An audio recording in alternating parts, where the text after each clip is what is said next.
Welcome back to Just Giants, your favorite Giants podcast. I'm your host, the Football Grump. With me, as always, is Mike, the Cranky fan, and we are back. The Giants got smacked 21-18 by the Commanders. That seems like a weird adjective, but that was pretty painful to watch. And defensively, they absolutely got smacked. A really disappointing performance, a really disappointing ending, and we're here on a Monday night talking about it. So, Yeah, welcome back, Cranky.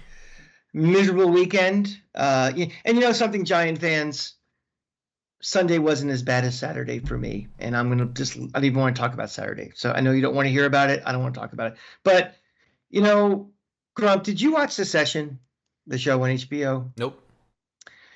Logan Roy is like the patriarch of a media company. He's old guy, and he's got 3 or 4 siblings that are trying to vie to be the successor to this company, and they're all buffoons.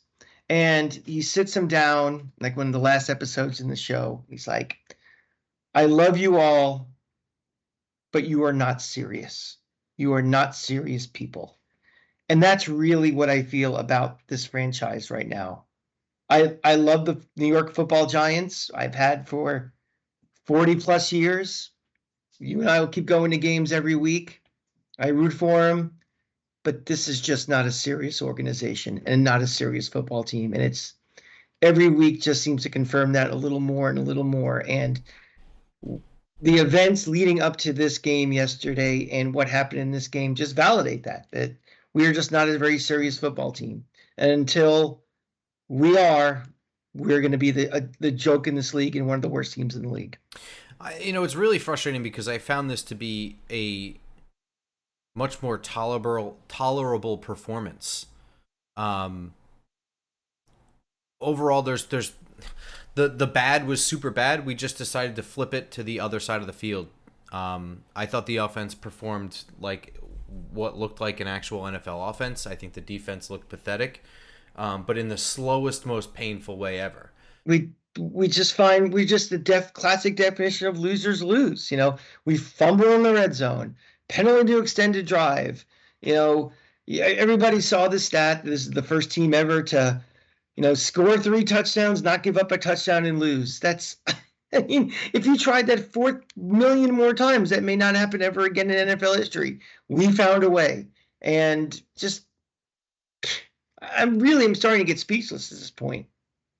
The defense performed pretty much what I feared. I think I said it both in my June prediction and then again last week is I can see the pressure getting to Jaden Daniels, not getting him all the way to the ground, and then the resultant play being something horrible.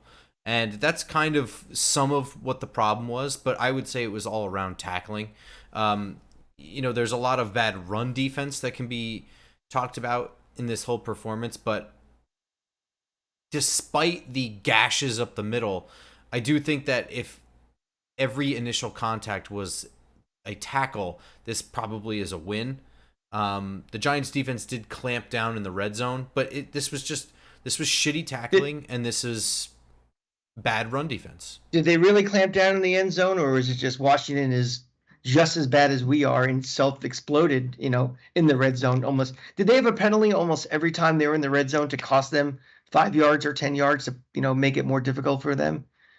I mean, these are just 2 really bad teams playing, and each team taking advantage of the weakness of the other team, and, just badness all around, I think. Well, I don't know if I want to. Some of that is. I don't know. It depends. I mean, not all penalties are just one team being bad. Sometimes it's another team being better than you, and you have to try and get by. Well, false starts on the 3-yard line and things false like starts, that. But not holds. Being bad. Not holds. Yeah. So it's not everything is that. But I think what's worse is we couldn't get off the field. That's the worst. Yeah, I think that's worse. How many possessions did we actually have? I mean, that's really the killer. It's that had these been like one big play for 75 yards, the time of possession could have evened out, and it didn't. The defense was on the field for 40 minutes, and that is not sustainable for winning. And Yeah. that's really just it. If you extrapolate, our offense over a normal game amount, time of possessions, plays, drives, we would have had some pretty, really gaudy numbers, I think. And people would have been like the return of Daniel Jones and, Malik I don't know Nabers about is, that. well, I mean, let's put it this way. There would not have been one peep about he needs to get benched and sent off to Siberia right now. I think the worst thing with this is that the defense, even when they looked good, was more resultant of Jaden Daniels looking to run and panicking. And I think that's really what's going to come through, though. It's like, I think that you can take all, because there were plenty of pressures, there were plenty of sacks in this game, there was plenty of QB hits, but in all of that, most of that is him not looking downfield. And I think that's the worst part, is that the good was not that good. Not so much that the bad was super duper terrible. I mean, that's true, but I think the worst part is that the good wasn't even that good. Yeah. I will, I'll be happy with the amount of pressures that we saw, but like I also think that Shane Bowen wanted to blitz more because it was Jaden Daniels. I'll be happier if I can see it replicated in the next couple weeks. Again, very doom and gloom. It is week 2, so you can shrug, but I mean, it is week 2. It's only the playoff chances go down to 6%. None of us said this was a playoff team, so I don't know why that matters. When it comes to improvement, it's a step-by-step thing. It's a first-year defense. They put all of their assets into the offense in this offseason. They didn't really put anything in the defense except adding Brian Burns while losing 2 players. So, and they let a bad offense have the ball for 40 yards. They did. For 40 minutes. That's bad. I never said it was good. Yeah, It's it's bad, and I don't really. It doesn't really get any worse than that. They had 215 yards on the ground that they allowed. They allowed a rookie quarterback to go 50% on third down. It was not a good performance, but we'll see. I also think that some of this is not what Shane Bowen normally runs. I think he was trying to go after a rookie quarterback. They couldn't get it done. But like, to act shocked that the run defense was bad, I guess the only reason I'm a little numb and I don't give a shit so much about the defense is that I said that like a long time ago. I knew this defense was going to be bad. We all should have known. I said it all along. I don't care if this defense, if we lose every game 35-30, I want to see an improvement on the offense. Defenses can be flipped in a year. It really can happen that quickly. I'm not super concerned about this defense being bad all year. Only if I had any sort of like aspirations of a playoff team, I'm more worried about the offense. So like I'll say that this defense was terrible. They were horrible on third down. They were worse on the ground. They weren't really particularly good in the air either. And yet I'm just not as focused on it. Maybe. Yeah, I agree. Talk me off a ledge here. Like, am I being insane? No. Or am I the only one sticking to what my expectations were at the beginning of the year?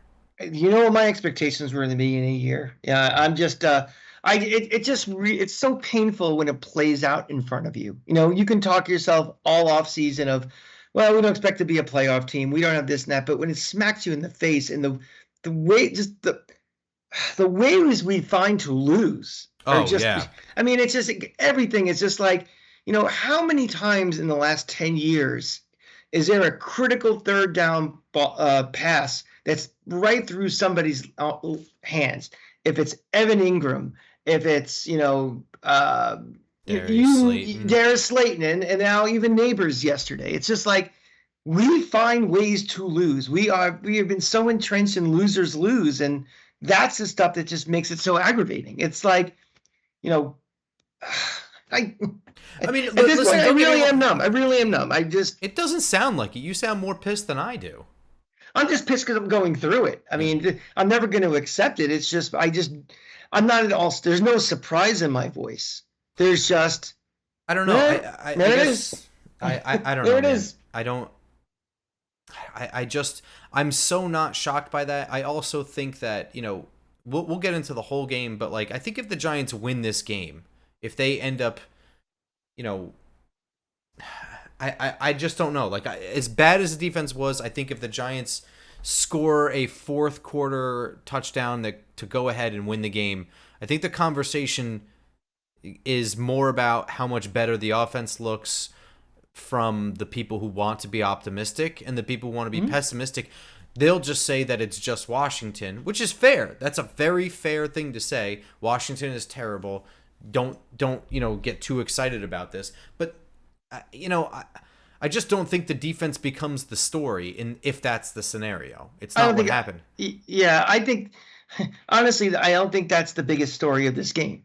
I think the biggest story is the fact that while the offense was looking better than it did last week, the offense was hamstrung from decision making that was caused because of this front office and this coaching staff putting them not in the best position to succeed. That's the story of this game. I totally agree. And that's when we come back in every game, if you go back 5 years later, you remember that game? Oh, yeah, that's the Saquon Barkley 4 touchdown game. That's the, this game's going to go down in history as, even like the Cowboy blowout last year in the season opener. Oh, that was the game Andrew Thomas, hurt his hamstring, and that was the end of the season. This game's going to go down for the fact that, we were not prepared for something we saw that was about to happen, and that caused us to make decisions that we could not handle. That's it. Yeah. On defense, so the things that make me feel a little bit better about the defense, Drew Phillips, man. Drew Phillips looks very good. He's very fun to watch. He's a young player. This is only his second game. But it's good when mid-round picks hit, because we like to complain about when mid-round picks don't hit. So, sure. But 12 total tackles, 7 solo, a sack, and 2 tackles for loss. The only blemish for him, I think, is the defensive holding penalty, which was kind of just bullshit. I mean, he really just got steamrolled by a tight end and got called for holding. And then also, Jason Pinnock was a very cheap pickup for this team. He's been kind of the quiet stalwart. Still looks good, man.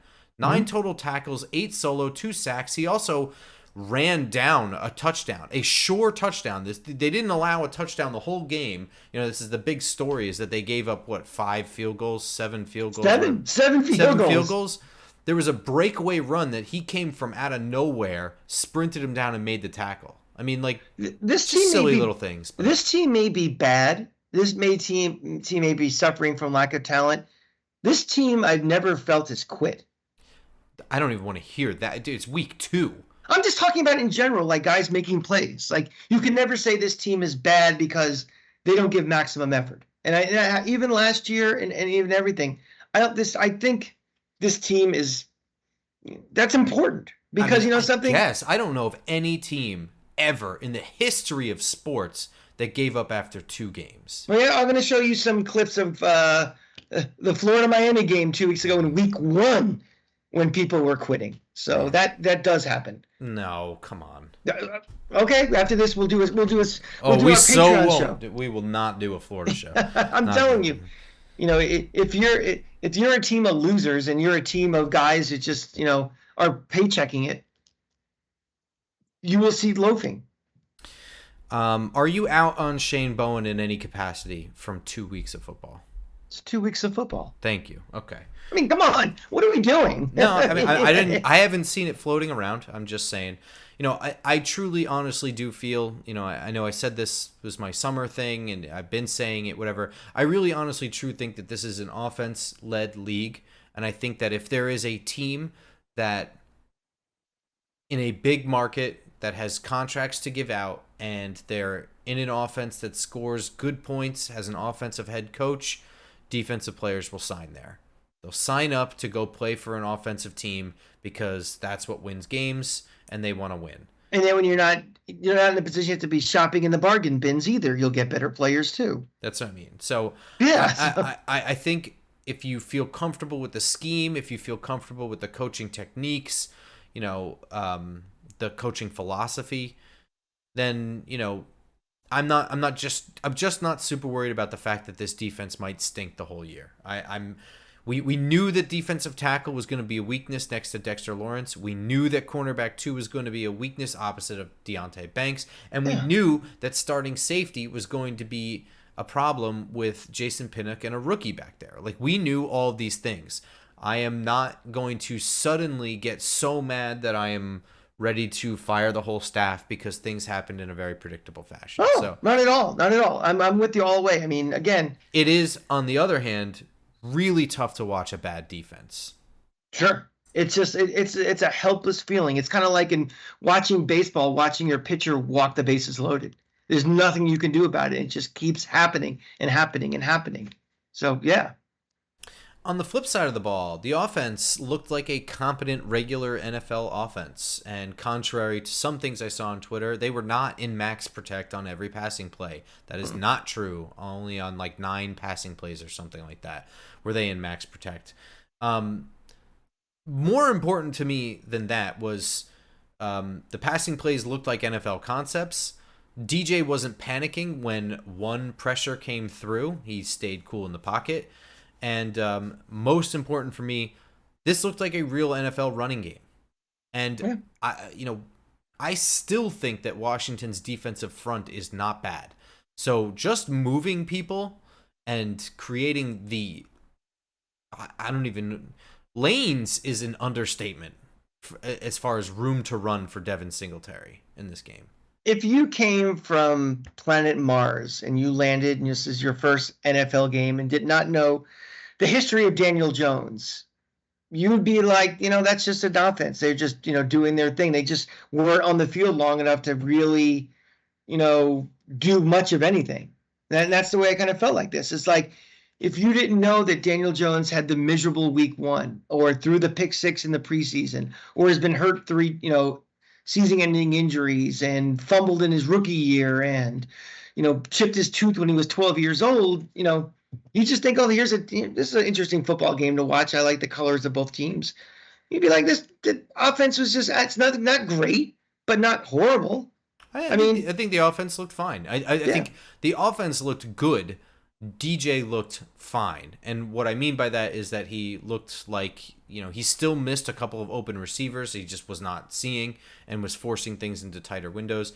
The deep shots that I think every deep shot that was really taken in this game was meant to just keep the defense honest and to just strike downfield. But, none of them were really even remotely in the area code of the receiver. And I think it was Malik Nabers on every single one, but like there were just 2 plays where Nabers just stopped running. They were so far overthrown. So that's where I say like DJ looked fine. If he looked good, those would have been legitimate 50-50 balls that Malik Nabers actually has a shot of winning.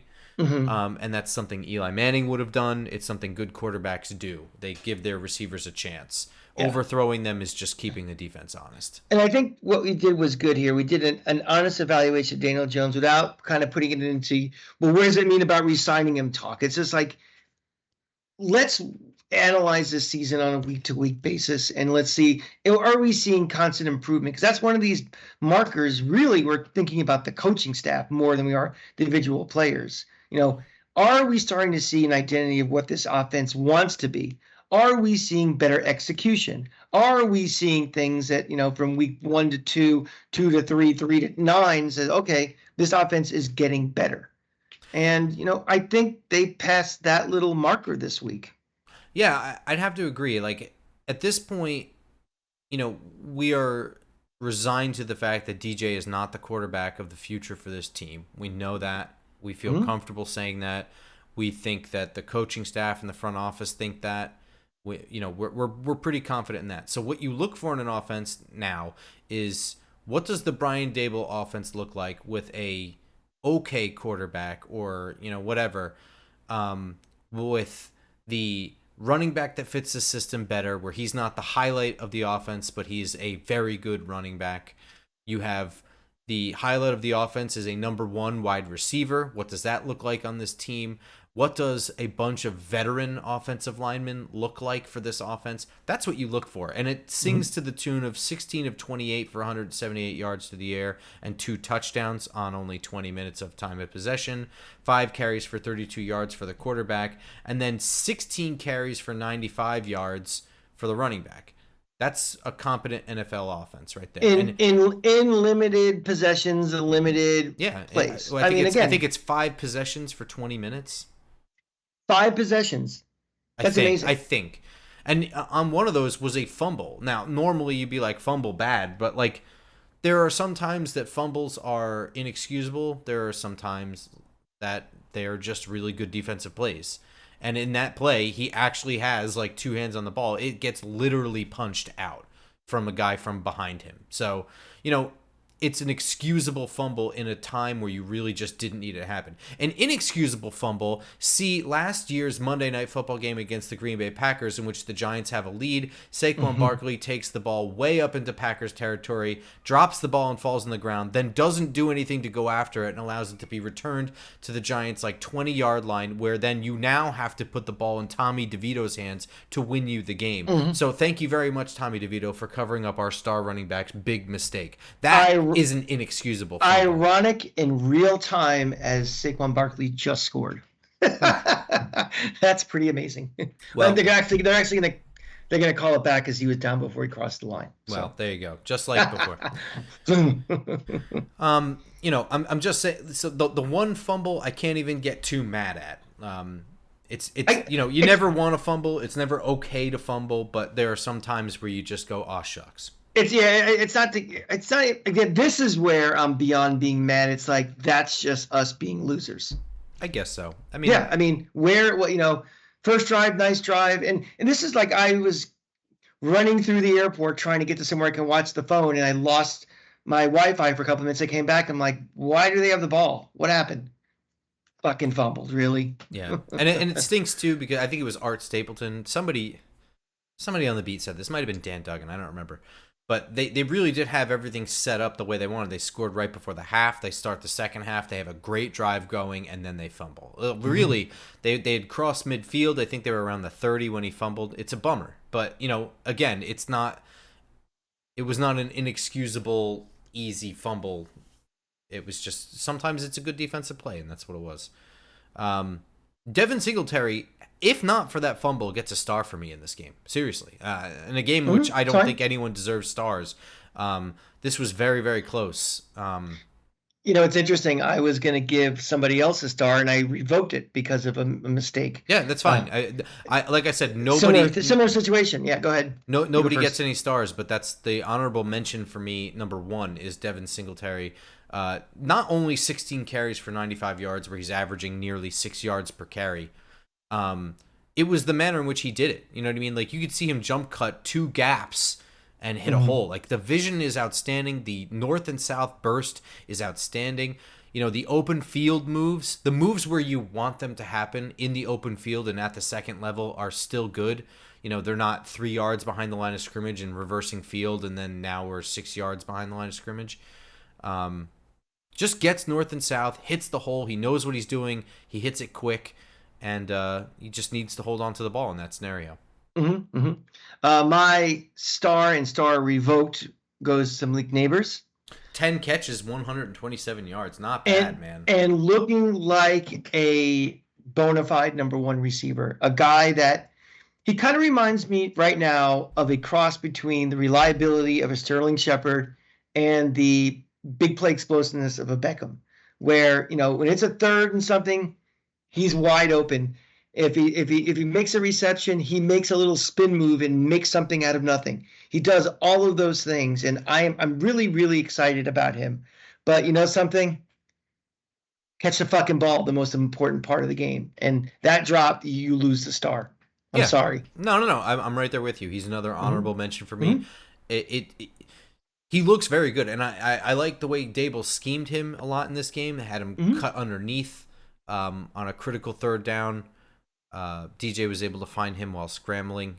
A couple of people I was texting with this morning, and were like, there's too much of Nabers, too many plays. And I'm like, he's your best weapon. Well, I mean, it's not even that. If going to the well too often would yield maybe some incomplete passes, then maybe I would stop. It was But there successful. really They could, was not a problem throwing to him. honestly, you're right. And we have a lot of other guys, and actually, how many other receivers actually have caught passes in this game? Not many.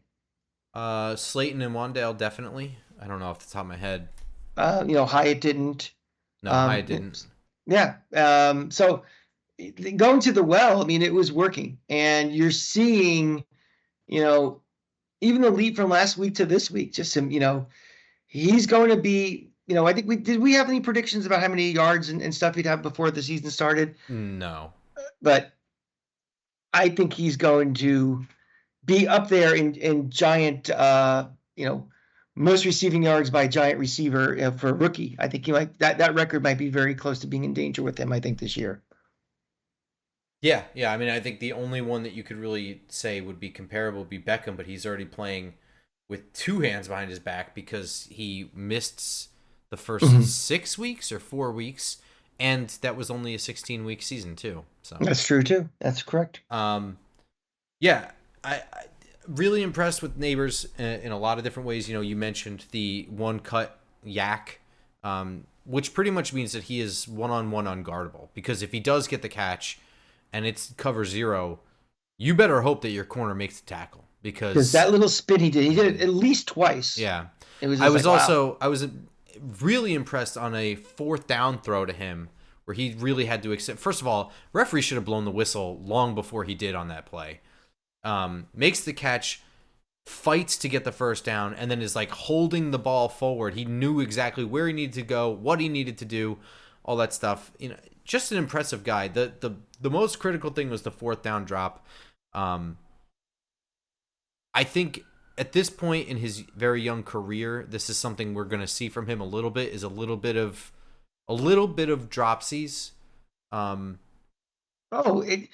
Let's clarify. I took away the star. My opinion of him, or potential of him, or my hopes and dreams of him have not changed 1 inch. No, I'm not putting him in the Evan Ingram zone. No. I'm not putting him in the Darius Slayton zone. It was unfortunate, but that's not making me change any opinions about the guy. No, I just think that he's a guy who's going to get a lot of targets. He's going to spoil us with with a lot of the catches that he's going to make. I think that he's going to make a lot of catches in tight spaces, and he's going to make a lot of difficult catches.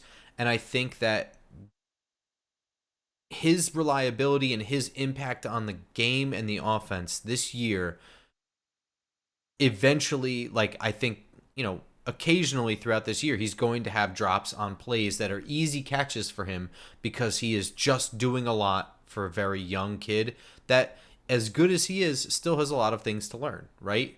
Oh, sure. So I think that this is just something we're going to continue to see, but I don't for this season. I think just because the offense is fairly anemic without him, fairly is very, very small word there. The offense appears to be dead without him, and it's a little bit more than anemic with him. But how reliant the offense is on his ability, I think he is aware of. I think he knows it in the moment. I've got to make this catch. He's always thinking about the next thing, and as a rookie, I think he's going to drop a few easy ones here and there. Okay. I don't worry about it. I don't worry about it long term. Do you? No, neither am I. Yeah. Also impressed with the way he handled himself. Mad in the moment, knew it was a big deal. He didn't just shrug it off, which I don't know. I can't stand this. You see this from time to time with professional players. A lot of laughing and smiling after making a big mistake. Not necessarily in that moment where it's fourth down on your last offensive drive, but a big mistake, even just patting themselves on the chest, oh, it was my fault. It was yeah, it was fucking your fault. What the fuck was that?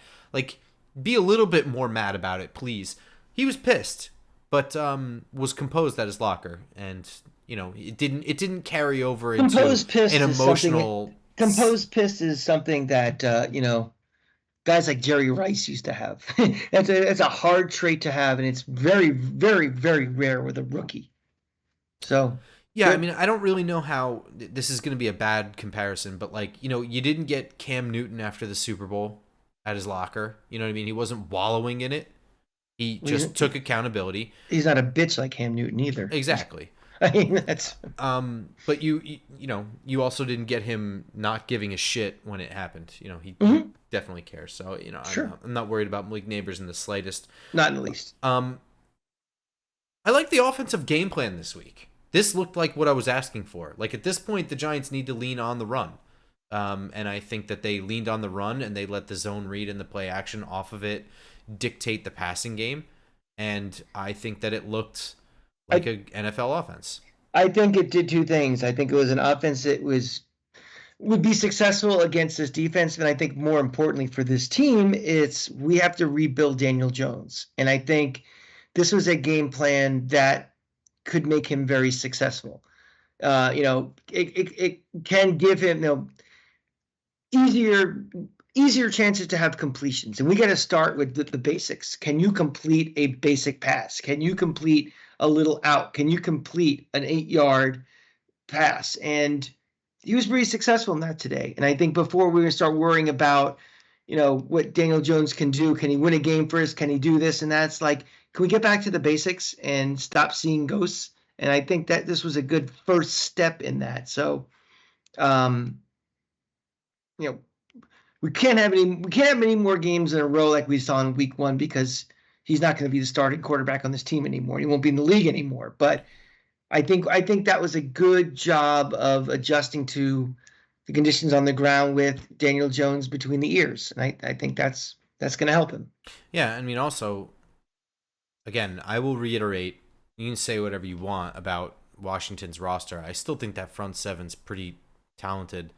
Dan Quinn has always gotten the better of Brian Dable. He's certainly gotten the better of Daniel Jones. And yet you get 6 yards per carry. How is that not like one of your best plays? It's just a dive play. You know what I mean? Like, would you say in this game that I know you said it in the past he has. Do you think Dan Quinn got the best of Brian Dable in this game? Well, it's hard not to when they're both head coaches. I know, but Brian Dable is heavily factoring in on the offense. Dan Quinn, if he's not the defense coordinator, is factoring very heavily on the defense. Yeah, no, I guess I wouldn't. And that's why I feel like the offense looked pretty functional. I feel like I was happy with the game plan. I think that this was a good game plan to neutralize what Dan Quinn was going to rely on, and that was just frustrating Daniel Jones. Easiest way to just to handle that is to just lean on the run first, and the run was working, so they kept at it. Yep. All right, so elephant here in the room. I'm sorry, Grump. I'm just shaking my head just having this Eagle game on and just seeing what a bunch of jackasses the Eagles are. They just watching Sirianni just on the sideline and watching this team of animals is just they're laughably embarrassing. Go ahead. Speaking of laughably embarrassing, I can't listen. I can sit here week after week if you want, and I can talk about how this is looking like an NFL offensive line now, how DJ was a passable quarterback on Sunday, how the run game looks exciting, and I can sit here and I can bitch and complain about how the defense failed to get all the way home on passing downs with Jaden Daniels, how they looked helpless on third down, and somehow I can't even think of a better word than helpless against the run, or just a complete inability to tackle. But what I can't deal with is this regime's failure to stop downplaying injuries on key players and just rolling the dice. In week 1, they did it with Gunnar Olszewski. He's been dealing with a soft tissue injury in his leg. I think it's either groin or hamstring. I don't remember with Gunnar, but it was throughout the preseason. I think he played one preseason game and was riding the pine for the other 2. They chose to roll the dice with him, and he ended up getting hurt in pregame warmups. Right? Okay. Mm-hmm. And then you have Darius Slayton back there. And to not have a backup plan for a guy who's been hurt for 3 weeks is malpractice. When you have only 51 of 53 roster spots filled in week 1. Fast forward to week 2. Graham Gano, a player coming off of injury last season, and one of our highest cap hits within the top 10 at $7 million, pops up on the injury report with a groin issue. Okay? Now, Brian Daboll could tell you in the press conference after the game that a groin and a hamstring are not related, and that he pulled the hamstring chasing down on the opening kickoff. Here's the thing. Graham Gano looked like garbage in pregame kicks. It was reported. Art Stapleton said he didn't look good, went into the locker room to assumably get a shot, then came out there and did a couple more kicks. Here's the other thing. Your groin and your leg are your groin and your hamstring are absolutely connected. They're different muscles. And okay, if my father has a cane on one side, the other side is the injured knee. But from overcompensating for 10 years, the other side is actually weaker. Mm-hmm. Everything in your body is connected. And I don't want to hear bullshit about how groin and hamstring are different injuries. He was clearly missing shit before the game, which tells me that on Friday he looked just as bad, if not worse. So there is no excuse for the empty roster spot not being filled by any other fucking kicker on the planet. My timeline before the game was nothing but Graham Gano doesn't feel comfortable. Graham Gano went off the field. Graham Gano is back. Even if, they decide they're going to play him or whatever, the last thing I want him doing is something unnatural for a kicker is running down the field chasing somebody. Just if you're not going to do all the things that you say we should have done, and I say you should have done, have a backup kicker on the roster. Don't play him. Just tell him. If you're going to kick the ball off, just fucking stand there. No, I'm not. I'm saying if all else fails. I don't care. I'm still at that point, I'm just having Jamie Gillen kick it. Yeah, but I'm saying if all of those other things fail, if he is so adamant that, you're still kicking and everything, just kick it and stand there, and that's that. You're not tackling anybody. You're not doing any of this stuff. Just stand there. That's, to me, it's just like... Yeah, I guess so. Yeah. Yeah. I mean, obviously, all those other things should have been in play. No, you're right, because that's the same thing as me saying sign somebody to just fair catch stuff. You're right. You're 100% right. Yeah. And then the worst possible thing can happen is somehow somebody gets a kickoff, runs it back for a touchdown. It's 7 points. It's not losing your kicker, and you might aggravate something else. I mean, he could be out for the year for something that he caused on that. It could have been far, far worse because he shouldn't have been there in the first place, and he's trying to do something he shouldn't be doing. Graham Gano is a good kicker, and he is worth the contract he was given when he was given it. And that's all fine and dandy. But I think if there's only one thing that you want to glean from spring football, it's that there are way more good kickers out there than the NFL seems to be aware of. That's just a fact. I mean, look at the Dallas Cowboys signed a spring football kicker who was an MLS player before that. They love their kicker. Brandon Aubrey is a very good kicker. Jake Bates was signed by the Detroit Lions, hits nothing but 60-plus yarders. Okay? My point is, do we need a $7 million kicker at this point? I was going to actually make this suggestion throughout the summer and the spring about bringing in competition for Graham Gano, but the reason I didn't is because they did. They had Jude McAtamey, who they brought in from Rutgers. They used an IPP spot for him, which is I'm on board with. Fine, you don't want to use that. You're being creative. You're using the extra IPP roster spot from the practice squad for your kicker. Perfectly fine.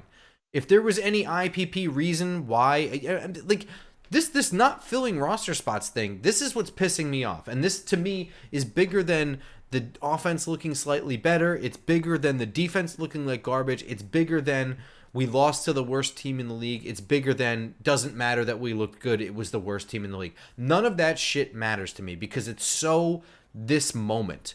But if we're to have any trust in this team and its future, the men who make this decision to leave empty roster spots to save a couple of bucks are the ones that we need to be having the trust in right now. And it's Joe Schoen and Brian Daboll. And I don't know how much of each is which. I'm sure Joe Schoen thinks that he's being real cute with the cap and saving all this money like he's the biggest rocket scientist on the planet.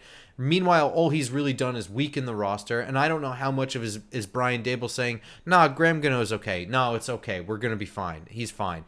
I can't tell, and I don't think anyone who is doing what we do, or the only people who might be able to tell us differently are people actually in the locker room. And I think even them, they don't know.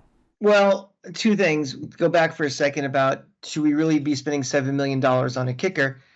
Saquon Barkley is not in the building anymore because they didn't want to spend $12 million. So, we're not talking a whole lot of difference in money between a kicker and a running back. That's something. I'm just saying it's like. No, you're not wrong. But my point, they didn't give Gano the contract. I'm saying the question you asked was, should we be paying this guy $7 million? Yeah. Well, I mean, they can't. I understand that his dead cap is $9 million, so they can't necessarily. They couldn't necessarily just axe him and move on. But I believe Gano got the contract from Gettleman, right?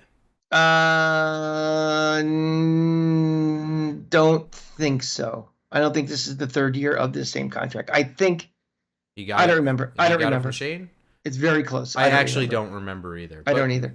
But that's not the bigger point. The bigger point, what you said, and I want to make this even a bigger conversation, that is, I think we are officially over. And I think you and I, me especially, for the longest time have really been stressing, what this team inherited. What did Joe Schoen and what did Brian Daboll inherit from Gettleman and even from before, the implications before. And we're at a point now where we have to stop making excuses for anything that they do. Well, they get a pass for this.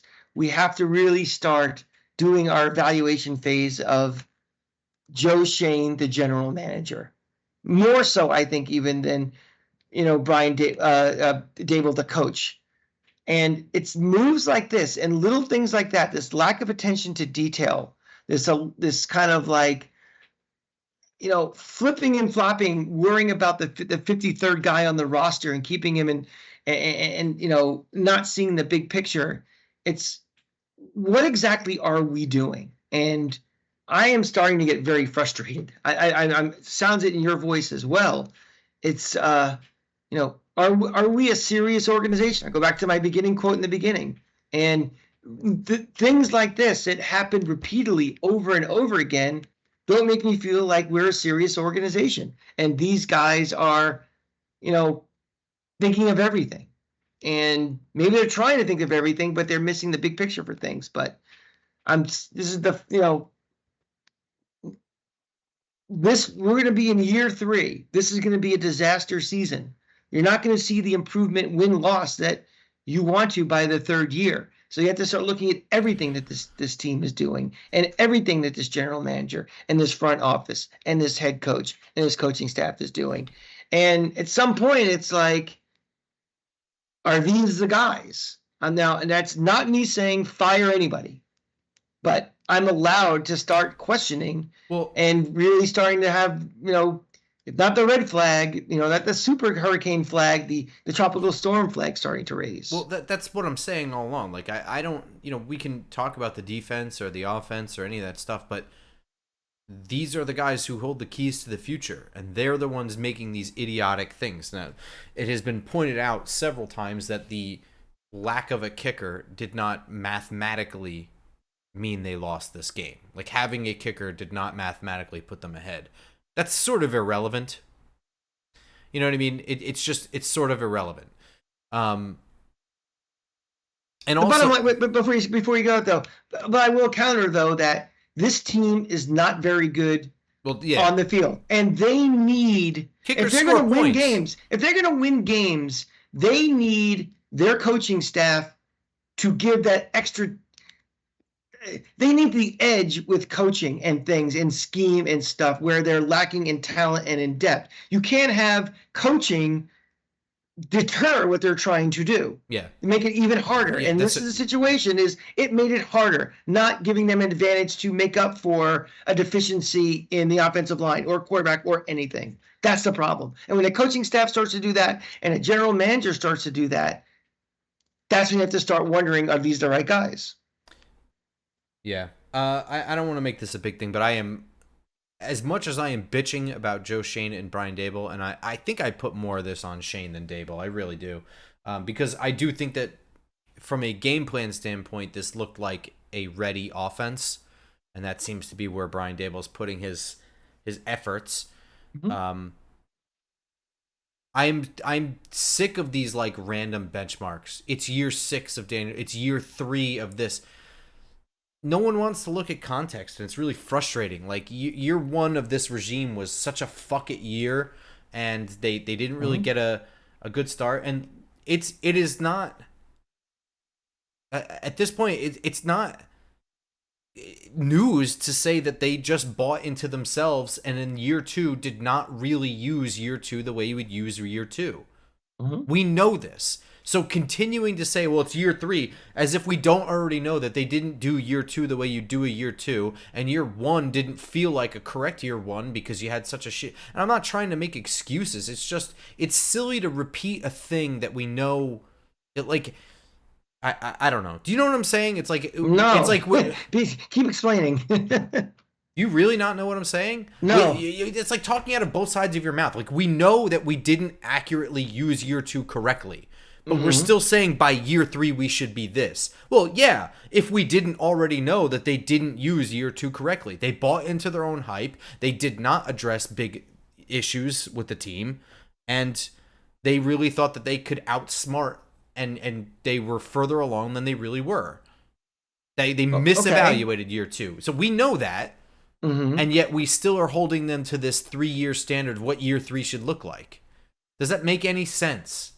That makes sense, but I can't give them a pass for fucking up year 2. I didn't say I'd ever give them a pass. I'm just saying, why continue to say it's year 3 we should be this if you know it won't be because of what happened in year 2 and in year 1? Well, it's just a very frustrating thing. Well, I guess my thing is, not necessarily we should be here at year 3, but based on the experience of year 1 and year 2, and as we go through year 3, do I have the confidence that year 4 is going to be better? That's much better assessment. So, like, what was encouraging all summer for me about this, the men that we're talking about here, Joe Shane and Brian Daboll, trying to keep this coherent here.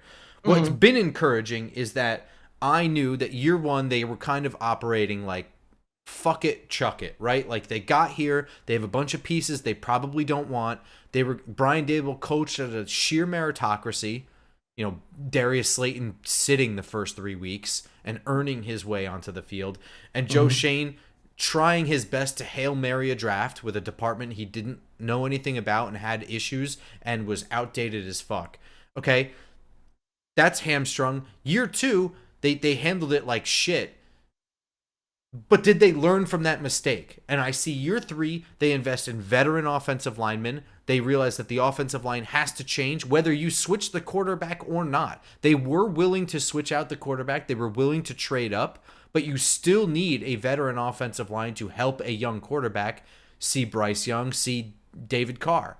And Brian Daboll completely changed his summer off season to be less like a summer camp for these guys and more like work. We saw, an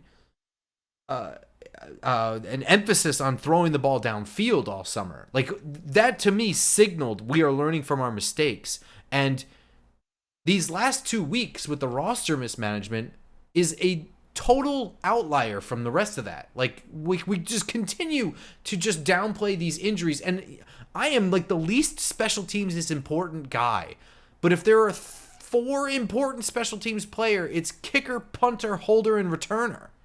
They fucked up 2 of them in 2 weeks. Well, this is even bigger than just special teams, because again, it goes back to decision making and everything. That's what I'm saying. Yeah. So it's like, that's the bigger thing about it. I think my bigger frustration is that I knew that this year was not going to be very good, and I really could have bet that the defense would have been horrible. But everything this past summer and whatever has indicated like, well, at least I feel pretty confident in Joe Shane and Brian Daboll. And after this week, I can honestly say that confidence is wavered, like significantly. Like these are amateur fucking mistakes, leaving empty roster spots 2 weeks in a row when you have injuries at key positions. It's just.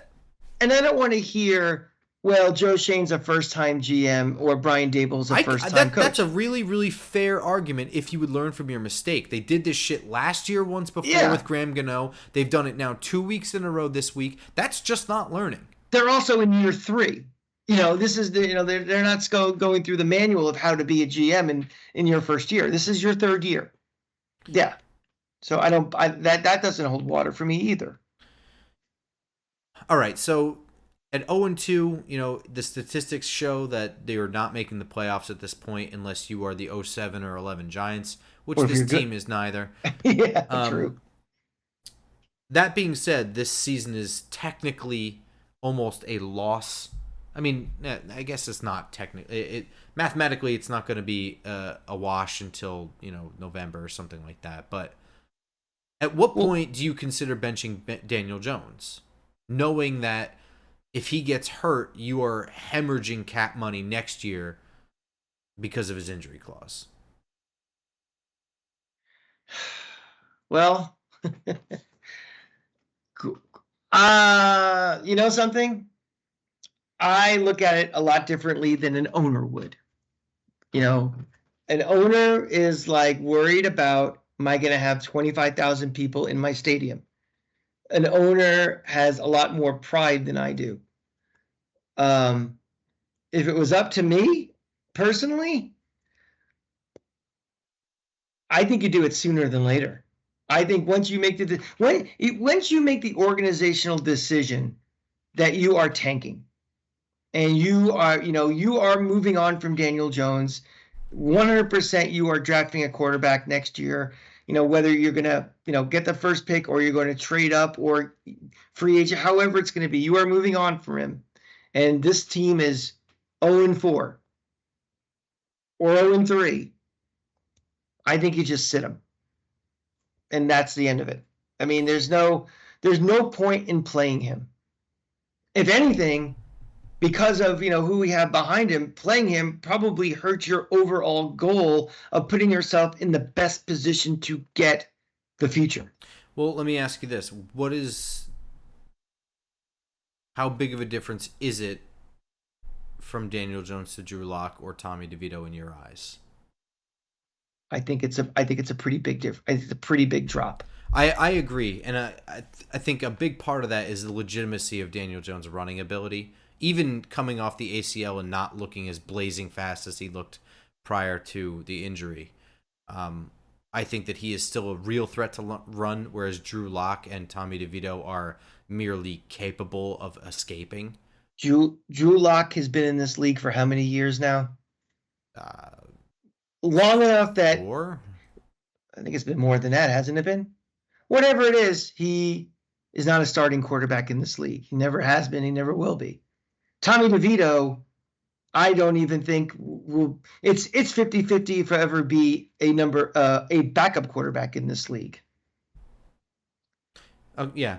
Daniel Jones he may be the worst starter in the league, but there are shitty teams that he could start for in this league and be better than their backup right now.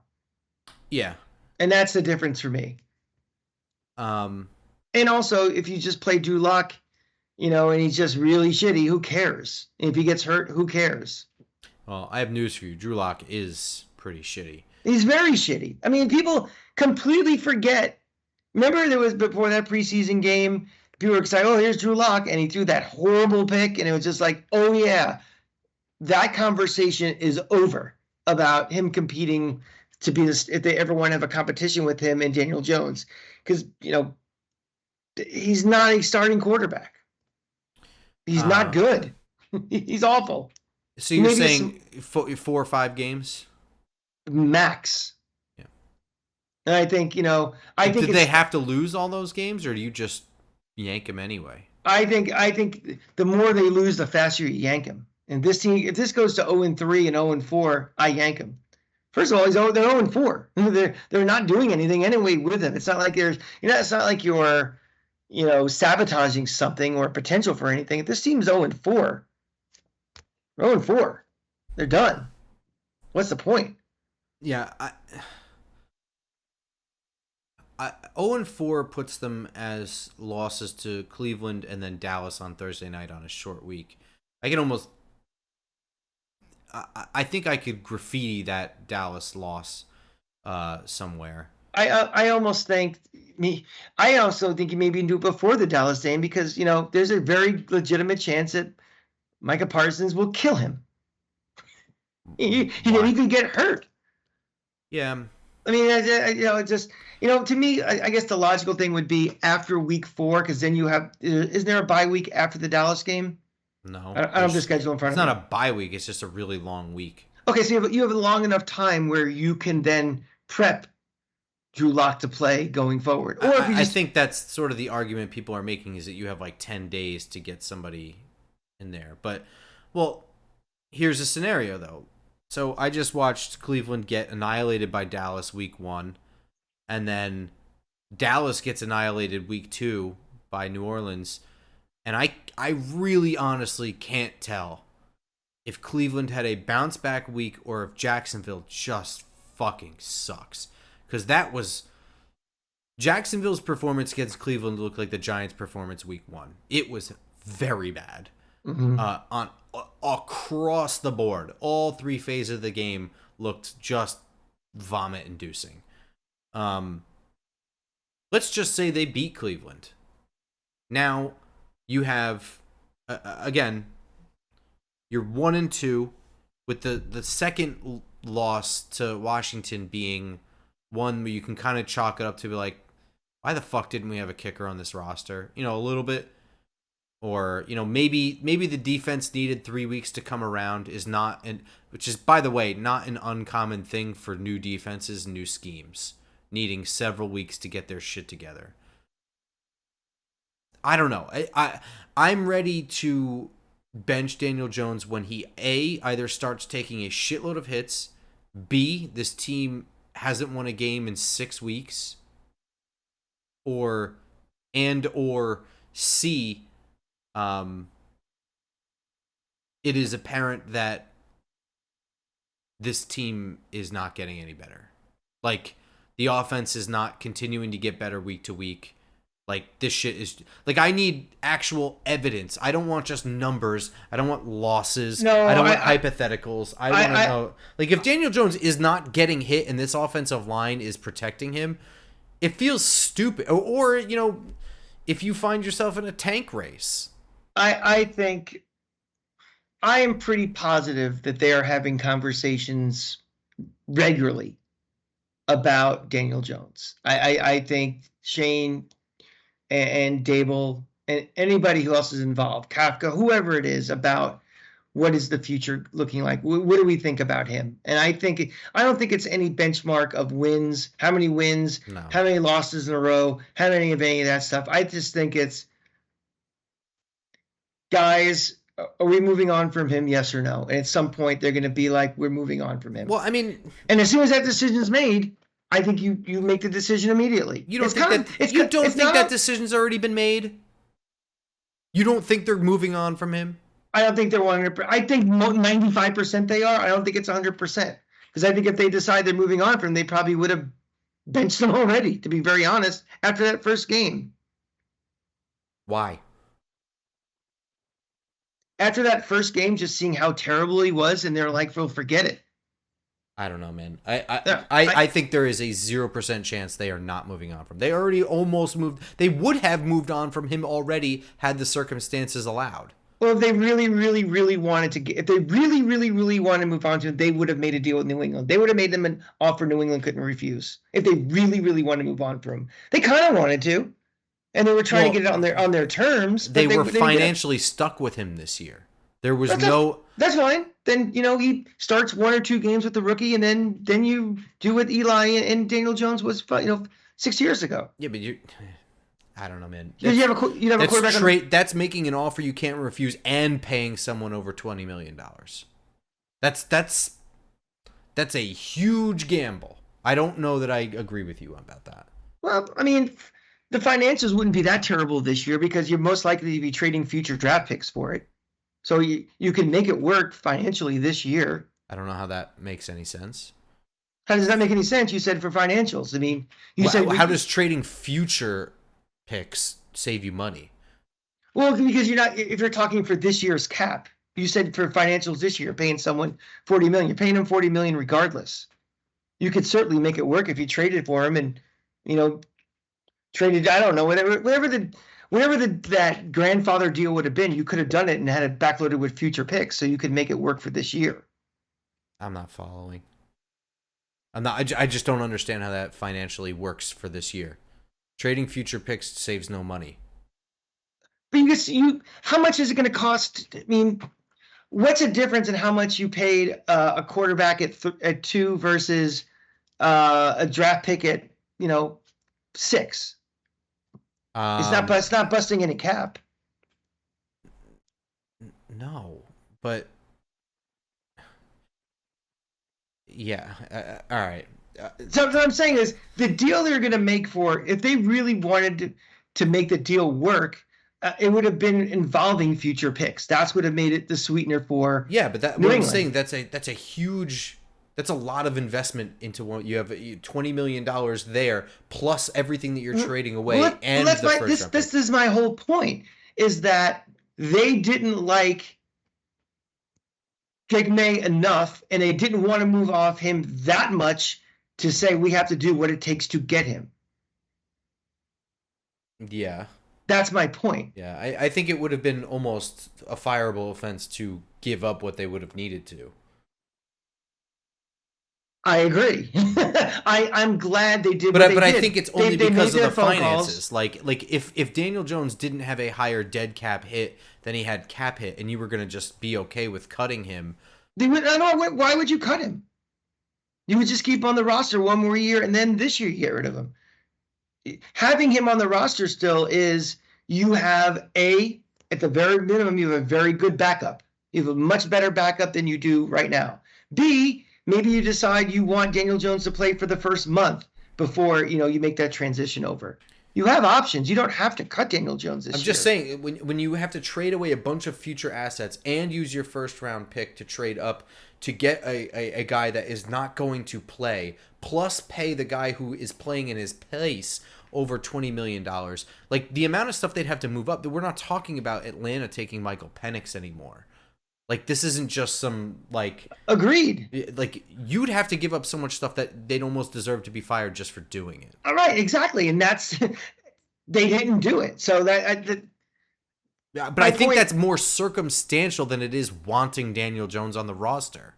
I don't think next year, when there is not a higher dead cap hit than his cap hit, I think there is a 0% chance that they want Daniel Jones on this team. I don't think it's even 1%, man. If that's the way they feel, then honestly, in the best interest of the franchise, from purely best interest, they should bench him at this moment. And because what really is the difference between winning 1 game or 3 games? And this team looks a lot like a 3-win team to me. I mean, the only arguments I really have against that, they're not great arguments, is... Mm-hmm. Well, there's a couple. There's 3. One is the ownership viewpoint, right? Is like you just can't.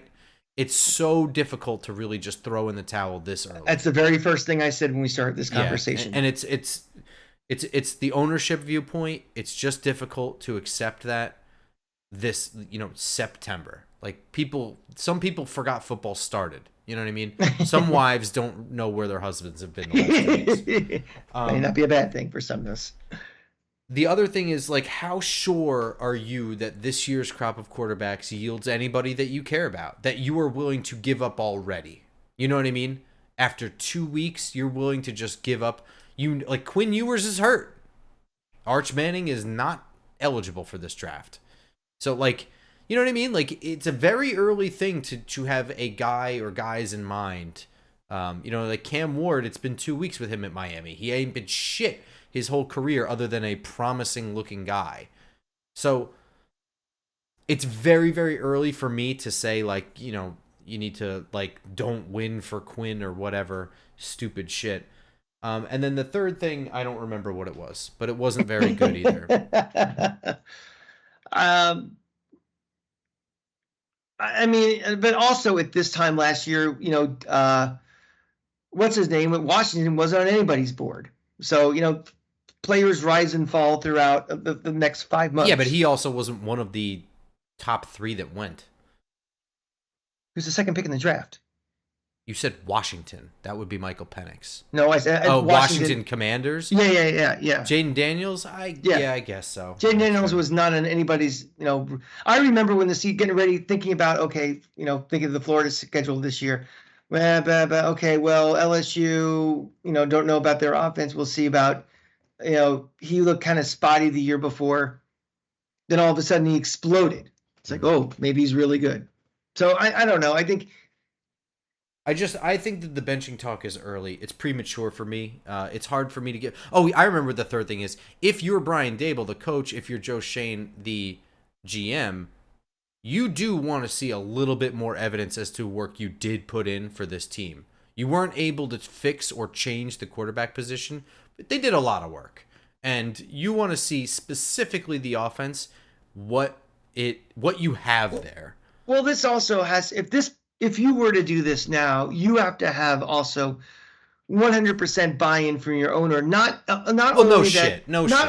only okay, I'm willing to live with 10,000 people in my stadium, but buy-in that general manager, head coach, everybody, you're all coming back. You're no threat of losing your job if we're doing this experiment or we're doing this, risk. It is a risk, but we're running long here. So real quick, which one of the two do you have more faith in? Right now, I have more faith in Brian Daboll. Same, and I think it's by quite a large margin. Yeah, I think so too. I feel, I have a bone to pick with him as well, but I think Joe Schoen thinks he's smarter than he is sometimes. I think, and I think Brian Daboll's already achieved something in year one where he made chicken salad out of chicken shit. That it's out there now. Yeah, I'll agree with that. I'll agree that even when last year fell apart from underneath him, the team did stay together despite dysfunction with the coaches. The team was able to win games down the stretch. They never looked like they quit. I just, the only thing I would wonder about, and I don't know this, and I don't even know if it's true or not, is has he developed a hubris over these couple of years and an arrogance that maybe to his detriment going forward? Could be. But absolutely, if you told me, if you put a gun in my head and say you can keep one of these two guys right now, it's Brian Daboll for sure. Yeah, I'm going to agree with that.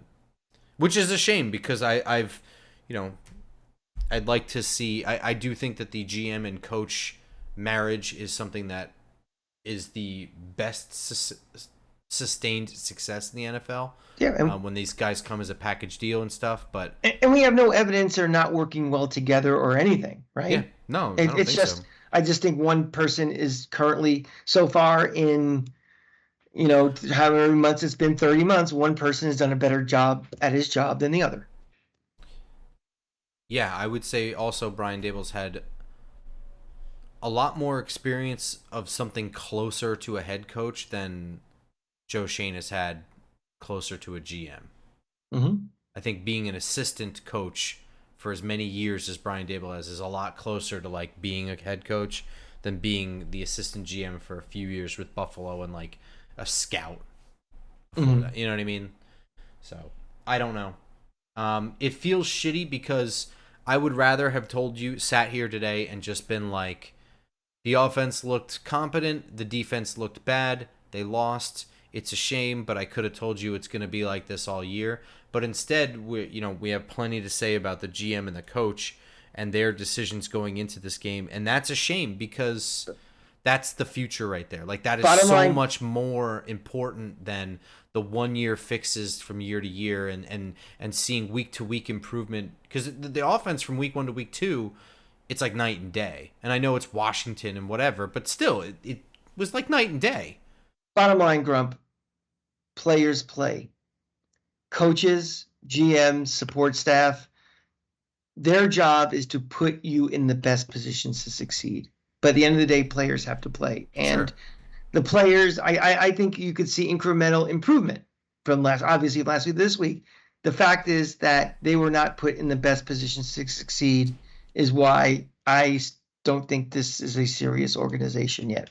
Yeah. I have And to it's agree. self-inflicted. It's not bad luck. It's not happenstance. It was self-inflicted. Yes. That's what's upsetting. I've heard many times today from like coworkers and people in passing, people at the gym, whatever, just it's just bad luck. Like, no, it's not. This No, was it's a not. foreseeable problem that was ignored. It wasn't. He wasn't a healthy guy who hasn't hurt in 7 years, and he wasn't Andrew Thomas who all of a sudden got hurt running back, a block kick or something. This is a guy that, again, I spent, I don't know, 20 minutes waiting to take off Sunday reading about the Graham Gano situation. I knew he was hurt. Yeah. That was a story. It was a big story, and it just bit him in the ass. That's going to do it for this one. We will see you guys Friday morning for our preview episode against the Cleveland Browns and Deshaun Watson. So be sure to follow us on iTunes, SoundCloud, Spotify, and of course YouTube, and of course Twitter at @football_grump, at the Cranky Fan, and at Just Giants Pod. Until next time, go Giants. Go Giants, and fuck you, Eagles.